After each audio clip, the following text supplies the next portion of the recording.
This crowd rises to its feet. Vaccaro slammed it home. Garland left wing, free ball. Perfect! Garland one of the lane, lobbed to Mobley. Pow! And Allen blocked the shot at the rim. Pow! With the left hand and a foul. Welcome to the Chase Down Podcast, part of the Cavs media family. I'm your host, Justin Browen. The Chase Down is presented by Fubo, the official streaming partner of the Cavs. Watch over 350 channels of live sports and TV, including FanDuel Sports Network without cable. There's no cost and no commitment. Try for free at FuboTV.com/Cavs.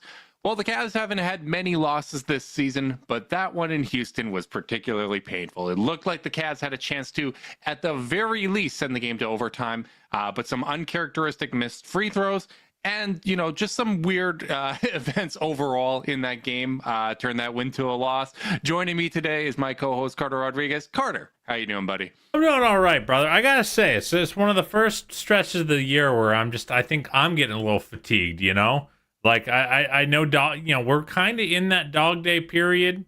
I almost think, like, the toughest part of the year is January because, the trade deadline doesn't happen until February. All-Star break is kind of looming. You start seeing the first like bumps and bruises of trying to stay sharp, factoring in. So I definitely feel like it's I feel like the Cavs are having to really work in all these games, whether they're playing a top end opponent or not, and boy, was that Rockets game frustrating. Like, I bet Darius Garland's never missed 5 free throws in a game in his entire life until. That's correct. That is I meant high school, college, junior high. Well, part of that is he doesn't even get to the line, man. They don't even let him shoot 5 free throws on most nights. But you're right. Like, for him to miss 5 free throws was very, very surprising to see. His 3-point or free throw percentage on the season dropped by 3 points, from that 90% to 87%. So some work due to get back on that 50-90 or 50-40-90 track. But it's unbelievable. Like, you look at the shooting splits on the night, shot 48% from the field, 50% from 3, and 38% from the free throw line. Like, that is not something that you would expect. I don't think that there's a whole lot intelligent that you can say about it. Like, anytime the Cavs have an uncharacteristic free throw shooting night, we kind of make the joke of, we can't really sit here in our chairs in front of these podcast microphones and be like, practice harder or anything like that. My only commentary, and someone in our Discord actually brought this up, and I agree with it, is when it comes to technical free throws, the shooter should have the choice of whether or not people are lining up on the block. Couldn't agree more. Let's be clear. You shouldn't miss 2 out of 3 free throws to win a game. Darius shouldn't miss 5 free throws, period. We know this. I know. But yes, the second he walked out there all alone with a chance to win the game at the line, I was like, ooh. Like, I just immediately was like, that doesn't feel good. I don't think I'd feel good if I were that guy. I was actually impressed. Anthony Lima on the morning show actually came up with the most creative take that I've heard from this, which was that Kenny shouldn't have been walking along the sideline when it happened because he's going to see it in his periphery. I'm like, there's no way that had any impact. Shouts to Sports Boy Tony. If I believe correctly, I think he got a vasectomy today, so maybe he was just coming off the. I think that's tomorrow. That's tomorrow. So I saw the cookie cake that Ken Garman gave him. So shout outs to avid listeners of the pod, Tony and Ken. But I love, as a takesman, he found that angle. I was like, you know what, that was creative. I was expecting some creativity, and I was not disappointed there. But yeah, Darius absolutely should have hit those shots. It was really, surprising to see, even one miss in that spot. He had not missed a free throw in the clutch all season. I think now he's 13 of 15 in the clutch time from the free throw line. So really, really surprising. It's disappointing. But for me, like, I like to focus on what's constructive. There's, as I said, there's nothing interesting to say other than, should have hit those or at least 2 of them. Just hit 2, because I really think if that game goes to overtime, we're winning. Like, we had taken control of the game. I agree. Fred hit those 2 threes, and I think that gave Houston a little bit of life there. But for the most part, whether it's focusing on the free throws, whether it's focusing on, what came out in the last 2-minute report, like none of that really matters. Like we know what should have happened in those spots, but I want to focus on the process in those last 5 minutes. And before we get super focused on that, I do just want to say I have not watched a lot of Houston this year. Of the good teams in the league, they're probably the team I've watched the least of. There were some folks in our Discord kind of saying like, what are they even good at? Like they're just beating us up on the boards and I'm like, they're good at being big, strong, and fast. Like every player up and down that roster, really, except Jalen Green, plays nasty, plays physical. Fred VanVleet's definitely a little long in the tooth as well from an athleticism and size perspective, but he at least plays really gritty. But guys like Tari Eason, Amin Thompson, Cam Whitmore, up and down the roster, it's not just that they're big, strong, and fast, it's that they're big, strong, and fast and play rough. Yes. Like, they were, I thought, a really good foil for this Cavs team in how rough they play. Obviously, the Cavs didn't have their full complement of players and had a rough shooting night. Well, Houston had a great shooting night. I didn't leave this game feeling like Cavs are going to have a problem with a team like Houston. But I'll tell you what, like there were that second quarter stretch, especially where Houston kind of took control of the game.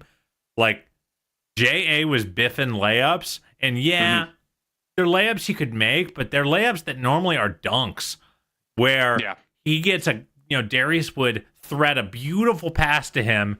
He would collect the ball for like a quarter of a second and go up. And against most teams, they can't recover in time. But Houston was able to. I was super impressed by them, their size and athleticism. And then, even the guys who aren't super athletic at this point, like, a much older Steven Adams is just still like the strongest player in the NBA. So, I thought, physicality can kind of present itself in like 3 or 4 different ways. I feel like they present every way. Like Absolutely. They are physical in every part, in every way you can be. Yeah, and we didn't spend a lot of time on it on the last podcast, but I thought we at least, highlighted the right thing, which is that not that the Cavs, despite some of the talking points, not that they struggle anytime they go up against length. What they've struggled with at times is going against ball pressure. And Houston has both length and that aggressiveness on the defensive end. So I thought it was going to be a really, really interesting matchup when the Cavs are without not only, the primary release valve when it comes to ball pressure, which is Evan Mobley, right? That's what we've talked about for years now of what teams can do to pressure the point of attack offensively. It needs to be countered by Evan Mobley being that initiator of the offense. So to not have that at all was one thing, but then to also be down, one of your more consistent ball handlers in Karis LeVert. I thought that it presented an interesting challenge. And overall, I actually think that the Cavs acquitted themselves pretty well in this matchup. I thought how they came out from a focus standpoint, from an effort standpoint, was really high. When you look at the offensive rating by quarter, 128 in the first quarter. That was great. The third quarter, 125. Great. They came out of the half with a focused mentality. The fourth dropped down to 114, but that was mostly kind of dragged down by the clutch time. You may have noticed I skipped the second quarter because that's when it kind of went off the rails, right? They had that 6-minute stretch where they did not score a field goal, only an 82 offensive rating. But what I liked about that was even before that quarter ended, I thought that they kind of regained their footing a little bit. I thought that they adjusted well in game and responded well to that pressure. And, we've seen that kind of get out of hand recently when it comes to playing against teams that are going to provide such a aggressive ball pressure. So I actually thought that for the most part, I was pretty happy with how they, performed from an effort standpoint and were from a preparedness standpoint, knowing what Houston was going to be bringing to the table. Yeah, and they certainly, I'm sure, Kenny Atkinson would be annoyed with me for saying this because, I'm sure he wants his team just to stay super focused and focus on what they can control. And yeah, they definitely got out of some of the things that made them successful in that second quarter. But I thought Houston did a really good job of taking them out of those things. You know, things that are easy looks for them became okay looks for them. And like, that's a really good way to get a team out of rhythm, is when they're running their pet stuff and it's in like everyone's doing their job, but you still can't score. Then you start searching, you know, and you start trying other stuff. And a lot of times against good defenses, that's exactly what you want is for the opposing offense to be fumbling in the dark. Can I quickly take, I know we need to get into the clutch time stuff, because I do think it's really interesting. It's probably the first failure they've had, straight up failure in the clutch. But I also want to just say this wide angle point, just kind of watching this season go through, watching the Cavs have this historically good offense so far in the year. Does it feel like there's more elite point of attack defenders than there have been in the last like 15 years in this league? I feel like every game there's like one absolute insane defender on the floor. It's really wild to watch. I think this is part of the natural cycle that the league goes through, right? Which is something changes, whether it's rules, whether it's the way that the game is played, and it takes a little bit for the other side of the ball to catch up, right? Like once you saw zone defense be allowed, it took a while from a skill set standpoint for the league to adjust and for the shooting and the offensive schemes to evolve to the point where that could kind of be neutered to some extent. I think what we're seeing now is a level of defensive versatility that is just out of this world. Like Amen Thompson, I am such a huge fan of him. Like that guy is a combination of like AK-47's length with like Andre Iguodala smarts and athleticism. He just closes to the ball, whether it's on defense or for loose balls or for rebounds. It's just like he just warps to the ball. And his brother's ridiculous too up in Detroit. Like he is one of the best perimeter defenders in the league already. I think he's absolutely phenomenal. But you're right. Like I think the league is evolving. I think you're seeing it with the types of big men that we see coming into the league. Like there's more in that Evan Mobley archetype. Not as many have the same kind of like natural tools as him. But what is being asked of players defensively is more than any point in the history of the league. And I do think when people have these conversations about the offensive explosion, I think you're seeing it come down even just a little bit this year, even with teams taking more threes.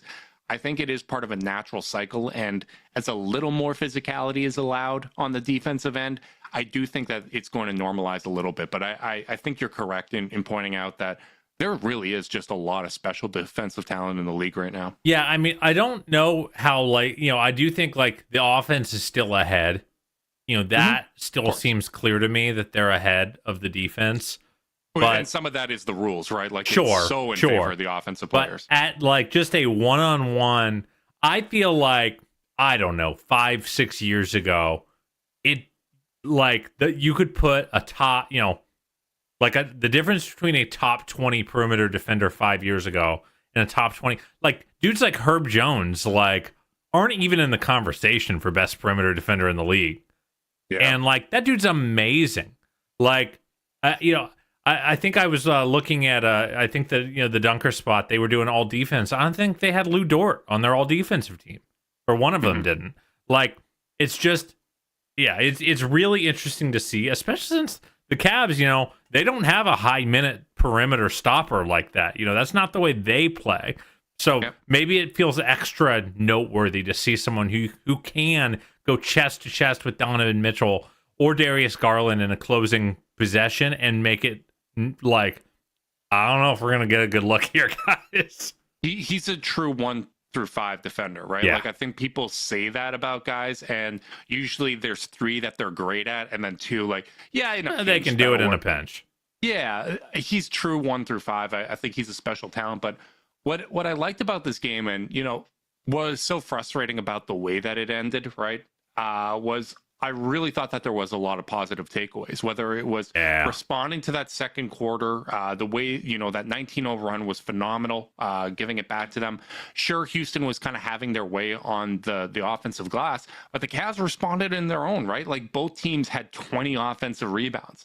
The Cavs, you expect Houston to generate a lot of turnovers, right? Like that's what they do. Length, we're going to ambush you, we're going to blitz you and generate turnovers. The Cavs won the turnover battle by 9. They won 33-15 in points off of turnovers. They had more steals than Houston, right? Like they capitalized on those bad pass turnovers. Jarrett, you mentioned some of the missed layups. He had some wild miscues in this game, particularly early on. And I think in the past, when he kind of has those possessions, we can kind of say, maybe this isn't a Jarrett night, right? Like maybe he's not going to play well in this one. Ty Jerome, I thought his first shift was really, really shaky, and he bounced back. I thought it was a real strong effort. Resilient ass game.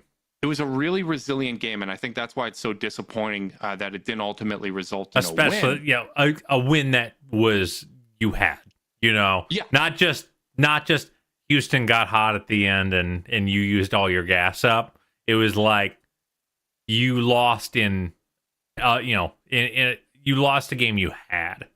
Yeah, like even with the missed call in the last 2-minute report, that last bucket from Şengün shouldn't have counted, should have been an offensive foul. They didn't review, but what was reviewed, I think we all saw what happened there. Like even with that, you still had the chance to win, and it kind of went out of your hands.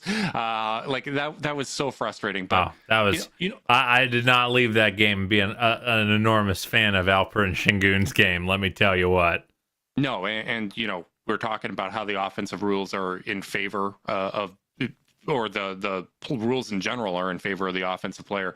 I think all players are able to get away with the chicken wing now on drives, and it's a little frustrating. Our guards do it. Everybody does it. The backswing is a little surprising when it comes to him. Like sometimes there's not even an attempt at a move there. Like, there were a couple post ups where I'm like, if that's a pickup court, it's a shoving match and maybe a fist fight after some of those elbows. Yeah, and this goes against everything I am as a person, but with another matchup coming up against them, I think, when it's a chicken wing on a drive, stand your ground, stand strong, work to contest, stay vertical. When you see a backswing, you might need to sell it. Yeah, this is like the Cavs' ultimate weakness is they're too honest. It's too ethical. It's too really ethical. Too ethical.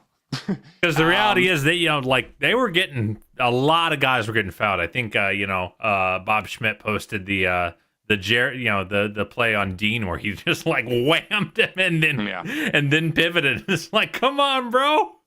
Yeah, I'm used to, Sabonis is probably the most physical player I can think of in the league in the way that he goes through you. But usually, there's a pivot and he's using his weight to go around. Like he's got beautiful footwork. There's a lot of skill there to go with the physicality.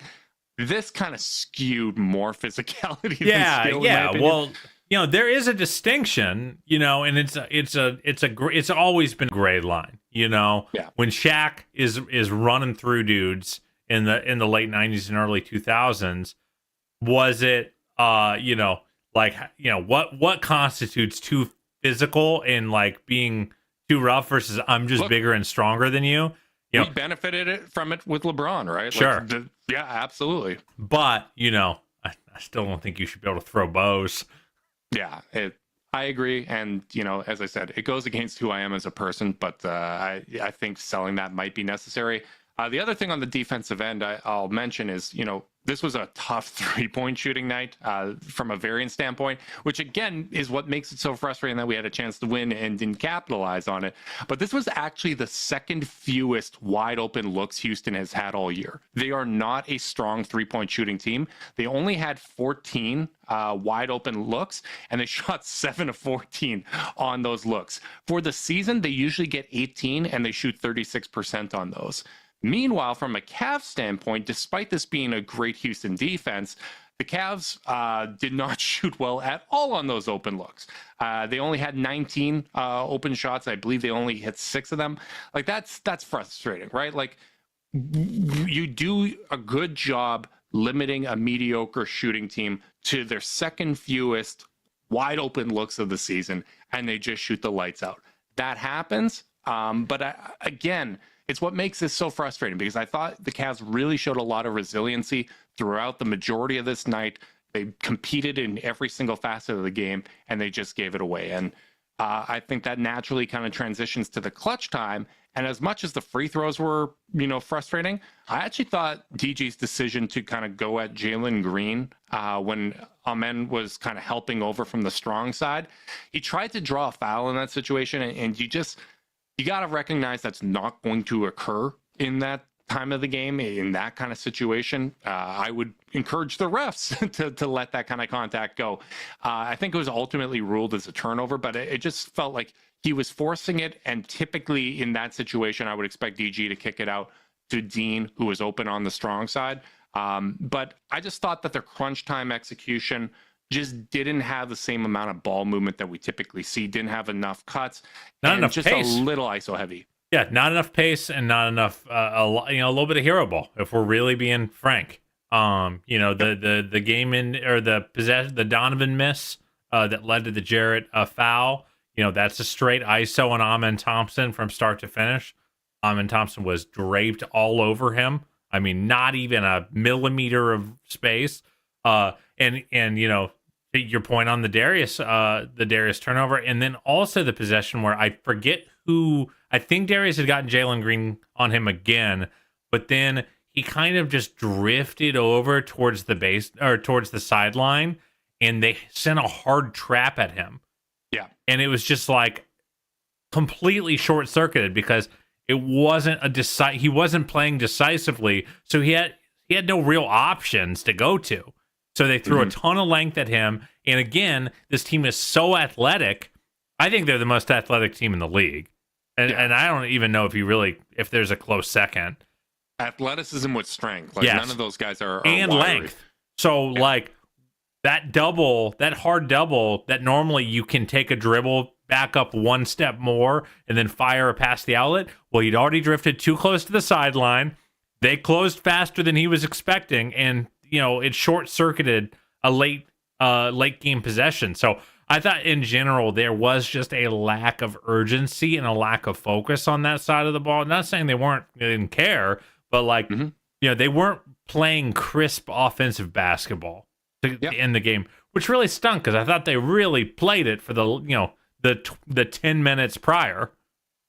Yeah, I totally agree. And, I think that this is one of those traps, and this is one of those spots where you have to, show that kind of mental strength in these situations, because when you are facing ball pressure, when you are facing such an aggressive defense, it can be tempting sometimes to, all right, like, let's simplify things, right? Like, it is exhausting to get to our spots on the court, right? Like, I think Donovan, that step back that he took over, like, I kind of get it. Like, the likelihood that you get to your spot in the mid-range or are able to get to the basket in that scenario, you're doing that one-on-one, man. That's exhausting. Like, I don't know if you're going to have success in that spot. So I think when you're facing that kind of pressure, two things can happen. You can either get isolation heavy because you're not going to be seeing traps in those situations. It limits the amount of pressure to basically one-on-one. The other thing that can happen, you can get sped up. And I feel like in the second quarter, the Cavs got sped up.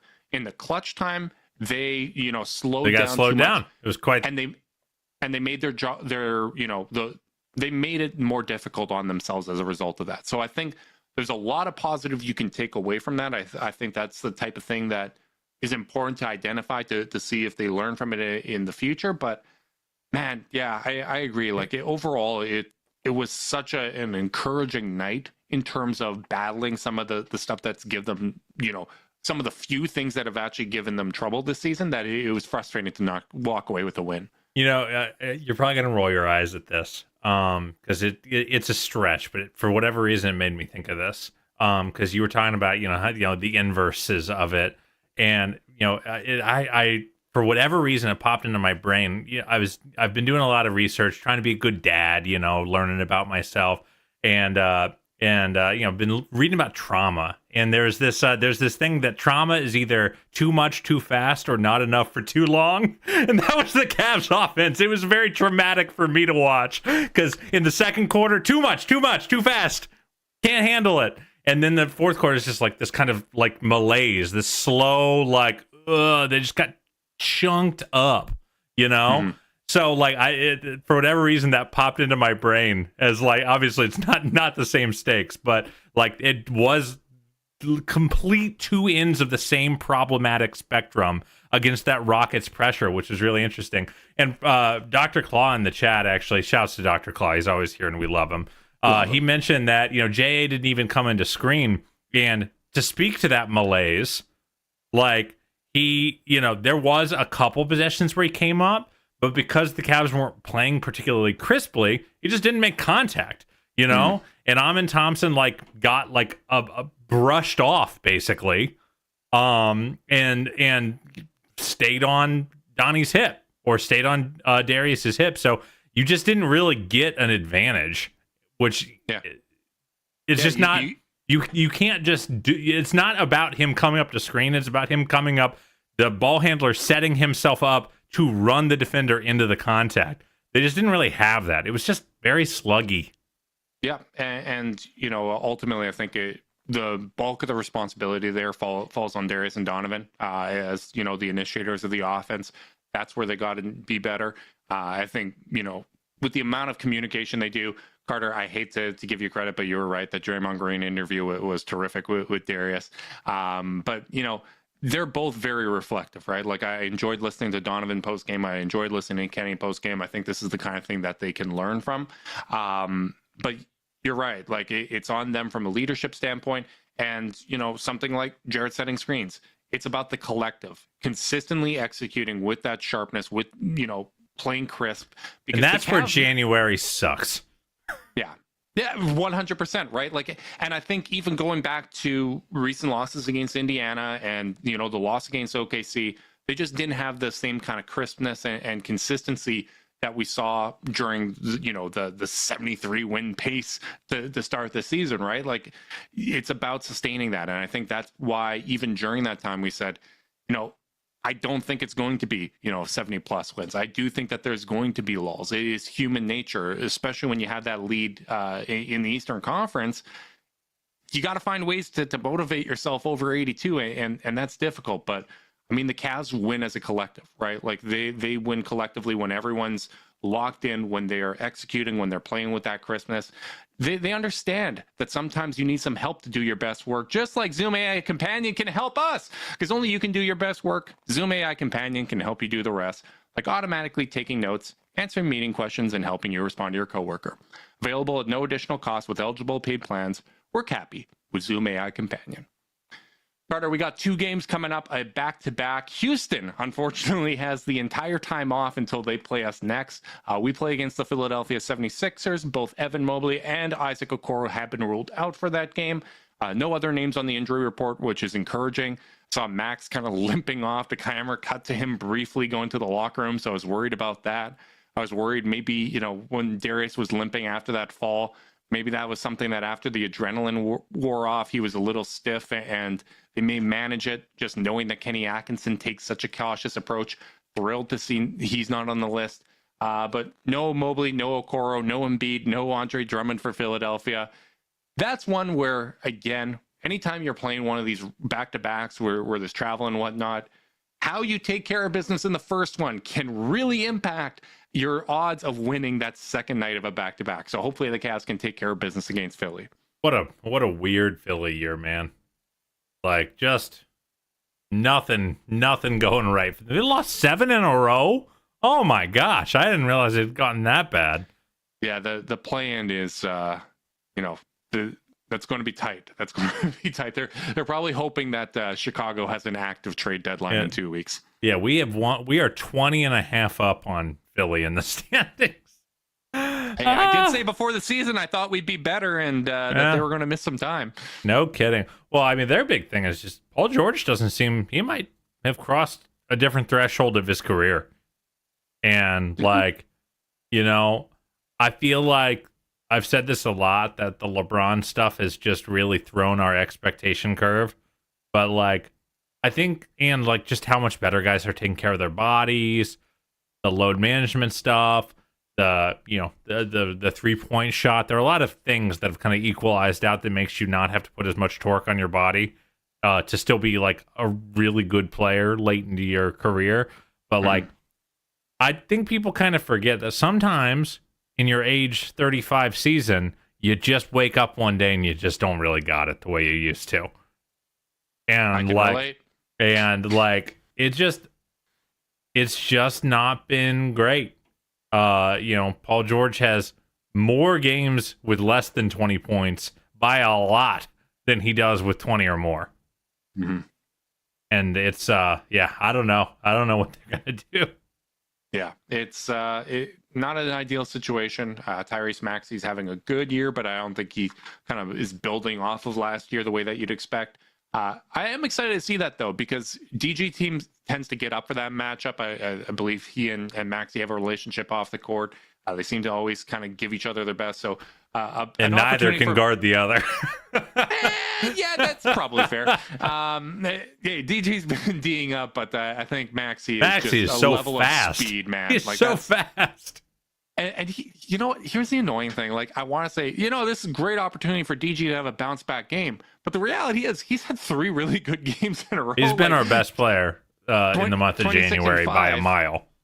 26-5, 3 steals against Houston. He just gave them those 2 free throws. Like, that's really what it came down to. And you know what? Like, at the end of the day, he gave them the 2 free throws. Houston gave the Cavs 2 cornerstone pieces for basically nothing. So in the end of the day, we're even, I guess, when you consider that they gave up Jared Allen for what I believe became, I think it was Josh Christopher and DJ Augustine, funny enough, that they ended up trading that pick away for. Yeah, this is peak cope out of you, and I co-sign it.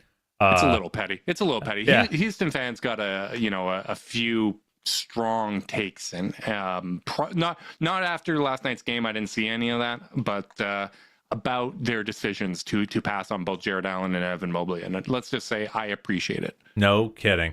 Yeah, Darius, I think, has been our best player this month. Obviously Donovan having a down month by comparison. By the way, buried the lead. Shouts to Donnie, all-star starter. Yeah, I want to get to that soon. A quick shout. But yeah, Darius has been phenomenal. It's a good matchup for him. Really, I think both these games are good matchups for him. And really, at this point, I'm starting to wonder if there are too many bad matchups. Because he just plays at his own pace and is so in control. And I just feel like the handle is as tight as it's ever been, which really is helping him navigate space against these elite perimeter defenders. He doesn't have to go through anyone's chest. He just doesn't. And given how good everyone that I talked about earlier in this pod is at keeping you from going through their chest, like he's really, really benefiting. Also, just straight up benefits from getting the second best perimeter defender.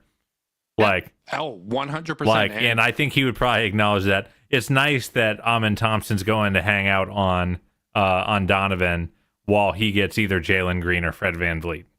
Yeah, and that's part of why anytime we're discussing, kind of impact and all that kind of stuff, at least with the top 3 guys on the Cavs, I think it's always important to know, like, this is an enable, one by Donovan taking a step back and empowering those 2. And the other part is just the load that he shoulders, right? Like, he does attract so much attention. And I think you're seeing that in some of these matchups recently where, he is facing Lou Dort. He is facing Amin Thompson. He is facing these elite of the elite on-ball defenders.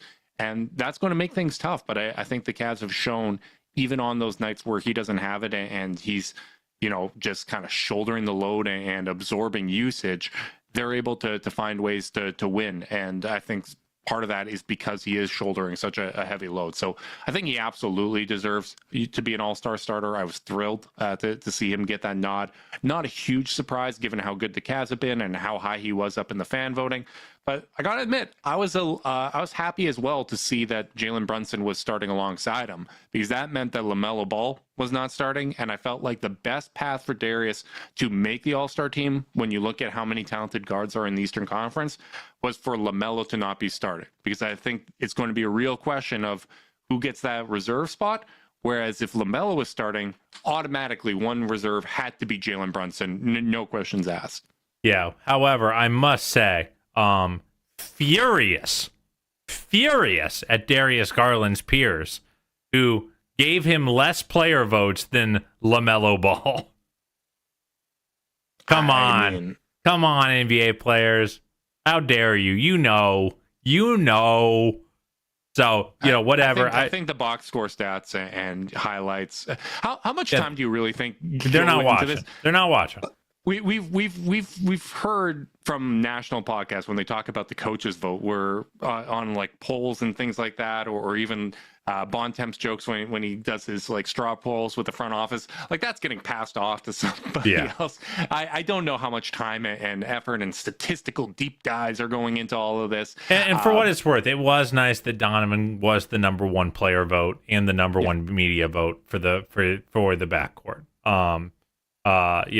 Both of those other metrics gave him a lot of love as a result. And, really all you want as a Cavs fan is no stupid picks, because the second there's a stupid pick, then you are in this space where it's like, man, now we have to, now we're going to lose a more deserving player, and there were no K-pop sensations on this year's All-Star ballot as far as I see. And let me also say, I think there's a lot of value in two Knicks landing in the starting lineup, because now I don't think the coaches are going to feel the need to reward any Knicks. Mm-hmm. So the coaches, who I think were always kind of our best route to 4 All-Stars, just because coaches are the ones who tend to care the most about wins as an outcome. I think, like, knowing that of the 3 far and away best teams in the East, in Boston, Cleveland, and New York, in no particular order, like, they just don't need to account for the Knicks, because I don't think anyone's going to try to make the case for like Mikal Bridges or OG Anunoby. No. So I do think if you like I only really care about the Cavs getting 4 guys into the All-Star game, I think it's a good starting lineup to break your way. Obviously, it'd be great if one of the other guys got in. It was clear that was very unlikely to happen.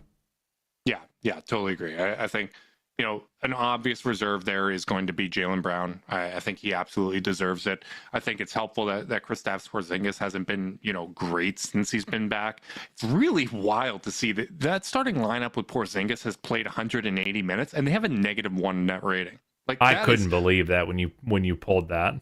That is absolutely unbelievable to me. And, part of that is still, even though it's 180 minutes, it's a pretty small sample. I think, keeping in mind that is not the type of sample that you want to draw a conclusion off of. But just so that people recognize this, last year's Cavs starting 5 played 300 minutes, right? This lineup that we know is awesome from Boston's played about 200, and it's got a negative net rating. Probably not the type of sample size that you want to draw team building conclusions off of and overreact to, as so many people did last year. And unlike the Cavs last year, Boston's been healthy. It's just been, okay, we're integrating a piece. We're coming off a championship. We're a little tired. We know that we can turn it on when we need to. Whereas the Cavs very clearly had guys playing through injuries. Yeah, for sure. A couple other little all-star notes to throw in. Evan was 4th among player vote. A distant 4th. Paolo was 5th with about like 30 less votes, but Evan was pretty distant from 3rd place, Karl Anthony Towns. And Evan was 4th in the media vote as well. So, Evan is also right on that threshold of, of starter town. Maybe a deep playoff run and he's there, Yeah. And I think what's going to help from a coach's standpoint, a coach's vote standpoint, is from a game plan perspective. That's whether it's head coaches or assistant coaches doing the voting. That's a big part of their responsibility and a big part of what they do on a week-to-week basis. Evan Mobley, Darius Garland are going to be a big part of those game plans and a big part of their focus. And then they also, most of them probably know what Jared Allen can do when you're focusing on these other pieces. So I do think that this is broken very much in their favor. I'm excited to see how the coaches vote on How many this. do you think we're going to land with, brother? I think we're getting 3. I think we're getting 3. Three would be great. I really, now that I've seen that LaMelo didn't get that starter's nod, I really do think that there's a pretty good path of that. And some of that is, talking about the struggles of Philadelphia. Is Philly going to get rewarded with a player? Like, Maxi's having a very good season, but Philly should not get a player. Right. But if you look at the per 36 of him versus Darius is playing better in every single statistical category and on the better team. Like, all-star caliber guys are going to miss this team, right? That's just the way the league is right now with the depth that it has. The tiebreaker should be winning. And I think the funny thing about saying tiebreaker should be winning is the only reason we're even talking about tiebreakers is the stats for the Cavs starters are deflated because of the minutes that they play. That is really the only differentiating factor, because if you look at a per 100 possession standpoint, if you're looking at a per 36 standpoint, it is pretty clear cut who should be the selection. Yeah. And for what it's worth also, I think obviously Jared is probably in the most danger of not making it. Mm-hmm. But the thing that really plays in their factors, the coaches still got to pick a couple front court players, and the league is super short on those right now. Or the East is super short on those, very specifically, since Paolo and Franz just haven't been healthy enough to make the team. At least I really don't expect them to. So really, I think Paolo might. I wouldn't be shocked. I would be shocked, especially since they've been really bad since he's been back. They've lost 4 in a row and are down 14 to Portland right now, at home. Which oof. And Franz came back today too. Yeah, absolutely. So I mean, you look, Kat and Giannis being picked as starters, and Tatum. Really, you're going up against Jaylen Brown, who I think is classified as a forward, in the front court. You're going up against Bam Adebayo. You're going up against Pascal Siakam. Jalen Johnson, maybe, it just, you get into, if your instinct is to go, I don't know, it might be a little shaky for Jarrett.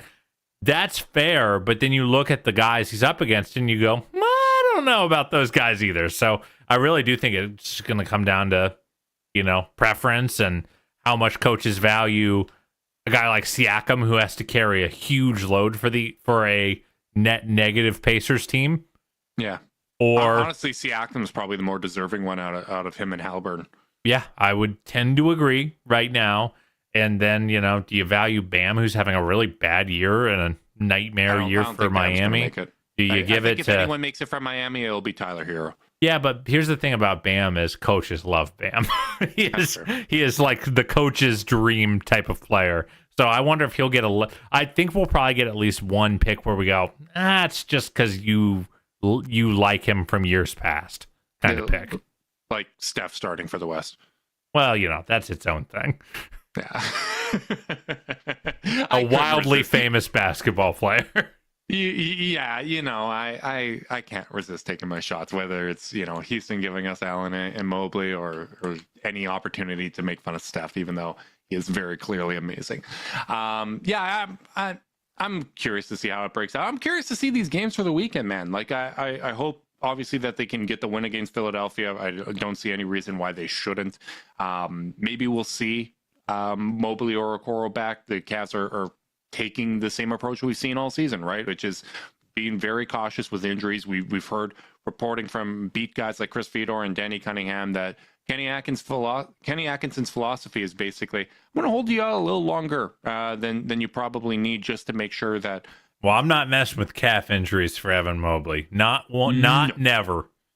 You know who is never going to advocate for messing with that? Me. not after what I've been through. So, hopefully they come back. But I think more importantly, hopefully when they do come back, whether it's Mobley or Okoro or Karras, that they're themselves again, right? And able to contribute. And I'm curious to see how that Houston game goes, man. Like, there really was so much interesting stuff from that game. I I like these opportunities to play the same team twice. Part of it is I want to rip the Band-Aid off, and I don't think I ever want to play Alperen Şengün again, and I don't think there's any chance that we would see them in June. So, let's get that out of the way. But also just to see, okay, how do they change their approach? How does the rotation differ if it is the same players available? Can I make a little rotation point? Way too deep in the pod to probably be making a rotation point. It's probably the rotation point I was going to make, but go ahead. I've got some of my first quibbles with Mr. Atkinson's rotations. How many games out of 15 do you think Max Strus has played 25 minutes in this year? So he's played 15. I'm going to guess 3. That is correct. He's only topped the 25-minute threshold 3 times. And I think right now, and again, the forever preamble that I don't know what I'm talking about. Kenny Atkinson is an amazing coach. He's going to win Coach of the Year and blah, blah, blah, blah, blah. This is pure opinion. I feel like Max is kind of getting used like he's about as good as all the other role players. Mm-hmm. So he's just kind of in that pile of role players that all play 20 to 25 minutes. I think he's better than that. And I think he is kind of in a class of his own as a role player on this team in terms of his impact on the game, or maybe Karras is right there with him. I think those two guys are the two guys who should be, especially when 5 and 6, right? And when Karras isn't playing, especially Max, I think needs to be up to 27, 28, 29 minutes. I don't know if he got any run in the fourth quarter. And maybe he turned his ankle. We don't know. There's been no reporting on any injuries, so all I can go on is the information I have, which is that he was available and just didn't get any run. And I wanted to see him out there because I think his brand of toughness, his movement, his ability to play connective basketball, I think it was missed. I agree with that. I remember in real time watching that fourth quarter, I was like, why is Ty Jerome subbing out? I was almost surprised to see Merrill stay in and Ty check out. Then I go back to the play-by-play and, rewatching the game and whatnot. I'm like, oh, Ty played the entire fourth quarter up to that point and he just got a 2-minute breather. Yeah, that makes sense. But before he came in and closed, I thought Ty played well enough to kind of earn that opportunity. He earned the ability to close. Probably, especially in a game where Sam just did not have it. That was where I was going to go with it, which is I would have liked to see Max kind of in that spot when Sam was in there. He's had a tough recent stretch. He had a tough game. I thought he was kind of fortunate that the layup attempt that he tried to do in transition was goaltended because I don't think that was going to be going in.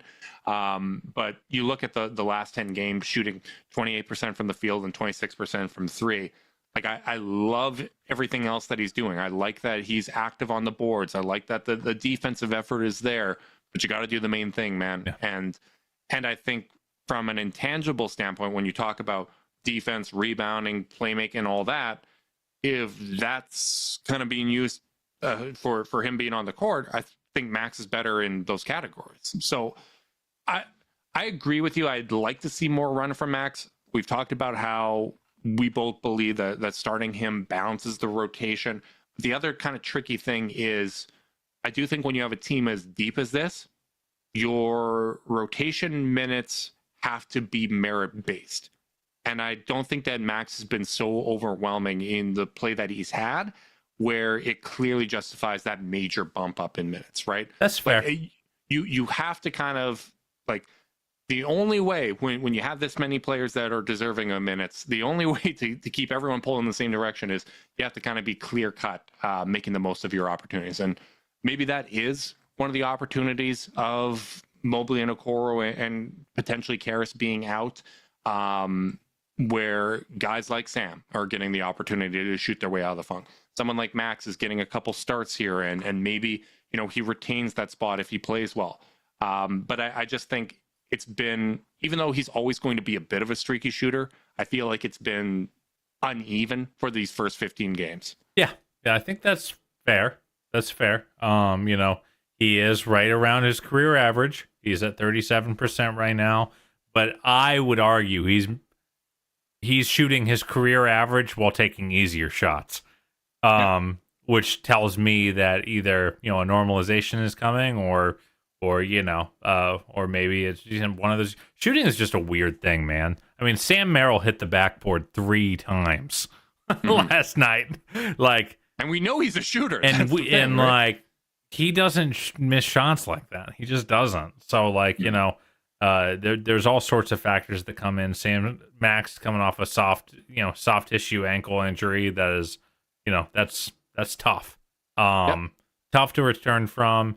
And but yeah, I just find myself wanting more Max on the floor. I'm especially in that game, I felt it more. Yeah, I'm largely with you. You know, shooting 39% from the field, 37% from 3, and I think, you know, that field goal percentage is basically the result of him taking the highest 3-point attempt rate of his career. 82% of his shots are coming from behind the 3-point arc. So when you have only taken, I think, 12 shots or 18 shots inside the 2-point arc and 81 from behind the 3-point arc, your field goal percentage is going to look a lot like your 3-point percentage. So that 37% is, you know, above league average at the volume and the rate that he takes. The shot difficulty that he chooses to take, which sometimes I still would prefer him not to take those in transition. I've heard arguments for it as well. You know, some of the smart people on our Discord have pointed out, you know, you got to let him take those tough shots, because that is what Max Strus does. That's what helps him bend defenses. But I feel like you could cut some of that out just because the offense has been generating such good looks all season. Yeah, it's you know, he's figuring out how he's supposed to fit into this new look offense still. You know, he doesn't have the benefit of having done it the whole way, and having, you know, 30-40 games under his belt, and he's not getting a crazy amount of minutes to play. So it takes time. It takes time, right? I didn't realize his 3-point share was that high, by the way. 82% is crazy. His previous high was 79 his second year in Miami, but that's not even a real year. He only played 500 minutes. Last year he shot 66% of his shots from 3. This year it's 82. Like that is bonkers. Like that is such a high 3-point attempt rate. But you know, it takes time. It takes time to get into game shape. I like his contributions overall so far this year. I don't think it's been as good as last year, but it'd be unfair to expect that. Brief shout out also to Tristan Thompson. It was fun to see a throwback game of him versus Steven Adams. You know, anytime Tristan's out there getting second chance opportunities, it just warms my heart, because he obviously did that for so many years. Every time he gets a stat, it is going up in the Cavs all-time record book. So that's fun to see. We'll see how these next 2 games go. Very big thanks to everyone that tuned in live on YouTube. Make sure you guys like and subscribe. Click that notification bell so you know when we're going live. If you're listening via podcast and you want to support us, leave us a rating, leave a review, subscribe, unsubscribe, resubscribe, and help cook those books. If you want to be part of Chasedown's exclusive Discord chat, send a screenshot of that review to chasedownpod@gmail.com. However you choose to support us, we really do appreciate it. Make sure you guys are staying safe out there. Until next time, go Cavs.